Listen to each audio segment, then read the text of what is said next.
ಯೋಗರಾಜ್ ಭಟ್ ಅವರು ಮತ್ತೆ ನಿರ್ದೇಶನಕ್ಕೆ ಇಳಿದಿದ್ದಾರೆ.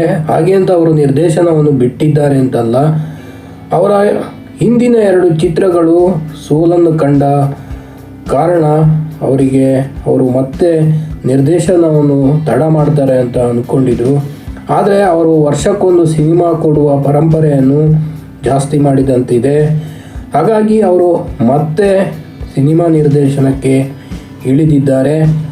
ಈ ಬಾರಿ ಹೀರೋಯಿನ್ ಆಗಿ ಹೊಸಬರಿದ್ದಾರೆ. ಆದರೆ ಮುಂಗಾರು ಮಳೆ ತಂಡ ಇಲ್ಲಿ ಕೆಲಸ ಮಾಡಲಿದೆ. ಈ ಕೃಷ್ಣಪ್ಪ ಅವರು ಪ್ರೊಡ್ಯೂಸರ್ ಆಗಿ ಇಲ್ಲಿ ಕಾಣಿಸಿಕೊಂಡಿದ್ದಾರೆ. ಅವರು ಇಲ್ಲಿ ಬಂಡವಾಳ ಹೂಡಿದ್ದಾರೆ. ಹಾಗೆ ಚಿತ್ರ ಆಲ್ಮೋಸ್ಟ್ ಸಕಲೇಶಪುರ, ಬೆಂಗಳೂರು ಇಲ್ಲೆಲ್ಲ ಶೂಟಿಂಗ್ ಆಗಿದೆ. ಸದ್ಯದಲ್ಲೇ ಬಿಡುಗಡೆ ಕೂಡ ಮಾಡಲಾಗುವುದೆಂದು ಯೋಗರಾಜ್ ಭಟ್ ಹೇಳಿಕೊಂಡಿದ್ದಾರೆ. ಈ ಚಿತ್ರದ ವಿಶೇಷತೆ ಏನಂದರೆ, ಅವರಿಗೆ ಮಹಾಕಾರದಿಂದ ಆದ ಸಿನಿಮಾಗಳೆಲ್ಲ ದೊಡ್ಡ ಮಟ್ಟಿನ ಗೆಲುವನ್ನು ತಂದುಕೊಟ್ಟಿದೆ. ಮುಂಗಾರು ಮಳೆ ಆಗಿರಲಿ, ಮನಸಾರೆಯ ಆನಂತರ ಮುಗುಳುನಗೆ, ಈ ಚಿತ್ರಗಳೆಲ್ಲ ಅವರಿಗೆ ಗೆಲುವನ್ನು ತಂದುಕೊಟ್ಟ ಚಿತ್ರಗಳು. ಗಾಳಿಪಟ ಮೊದಲೇ ಮಾಡಿದ್ರು, ಅದು ಗಾಳಿಪಟ ಕೂಡ ಹಿಟ್ಟಾಗಿತ್ತು. ಗಾಳಿಪಟ 2 ದೊಡ್ಡ ಮಟ್ಟಿಗೇನು ಹಿಟ್ಟಾಗಲಿಲ್ಲ. ಹಾಗಾಗಿ ಮತ್ತೆ ಮಹಾಕಾರದ ಹಿಂದೆ ಬಿದ್ದಿದ್ದಾರೆ.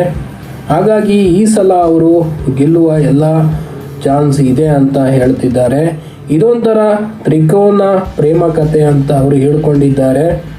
ಪ್ರೀತಿ ಪ್ರೇಮದ ಬಗ್ಗೆ ಭಟ್ರ ಶೈಲಿಯಲ್ಲೇ ತುಂಬ ಚೆನ್ನಾಗಿ ಹೇಳ ಹೊರಟಿದ್ದಾರೆ ಅಂತ ಅವರ ಅಂದರೆ ಚಿತ್ರದ ಟೀಮ್ ಹೇಳ್ಕೊಂಡಿದೆ. ಇನ್ನೇನು ಕೆಲವೇ ತಿಂಗಳಲ್ಲಿ ಈ ಚಿತ್ರ ಬಿಡುಗಡೆ ಆಗುವ ಸಾಧ್ಯತೆ ಇದೆ. ಅದಕ್ಕೆಲ್ಲ ತಯಾರಿಯನ್ನು ಕೂಡ ಮಾಡಿಕೊಂಡಿದ್ದಾರೆ. ಆಲ್ಮೋಸ್ಟ್ ಎಲ್ಲ ಭಾಗದ ಶೂಟಿಂಗ್ ಆಗಿದೆ ಅಂತ ಹೇಳ್ಕೊಂಡಿದ್ದಾರೆ. ಹಾಡುಗಳು ಸ್ವಲ್ಪ ಬಾಕಿ ಇದೆ. ಆ ನಂತರ ಸಿನಿಮಾ ಯಾವಾಗ ಬಿಡುಗಡೆ ಆಗುತ್ತೆ ಅಂತ ಅವರು ಹೇಳಲಿದ್ದಾರೆ ಅಂತ ಹೇಳ್ಕೊಂಡಿದ್ದಾರೆ. ಯೋಗರಾಜ್ ಭಟ್ ಅವರು ಸತತ ಸೋಲಿನಿಂದ ಮತ್ತೆ ಈ ಚಿತ್ರ ದೊಡ್ಡ ಗೆಲುವನ್ನು ಕಾಣಲಿ ಅಂತ ನಾವು ಆಶಿಸುತ್ತೇವೆ.